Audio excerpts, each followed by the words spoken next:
আপনারা আপনাদের ভোটার লিস্টটা দেখে নিন প্লিজ দয়া করে।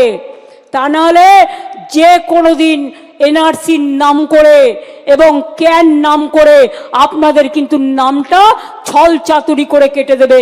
এর দুটো দিক আছে, একটা তৃণমূলকে হারানো, বাংলাকে দখল করা, আর 2 নম্বর দিক হচ্ছে কি বলুন তো, 2 নম্বর দিক হচ্ছে আপনার বাংলার ভোটার কার্ড কেটে নেবে, আইডিটা কেটে নেবে, নিয়ে হরিয়ানা একজনের নামে যদি দুটো এপিক কার্ড থাকে, দুজনের নামে একটা কার্ডে, তাহলে কি হবে? তাহলে আপনাকে ছাঁটাই করে দিতে 1 সেকেন্ড লাগবে। আর এটা করছে খোদ ইলেকশন কমিশনের ব্লেসিংসে, আশীর্বাদে।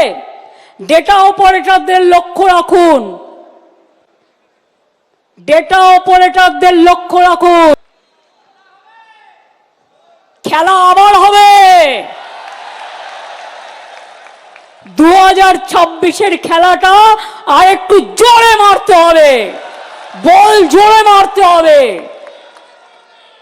ক্রিকেট বলটাও জোরে মারতে হবে, ফুটবলটাও জোরে মারতে হবে। আর সেই কাজটা শুরু হবে ভোটার লিস্ট থেকে।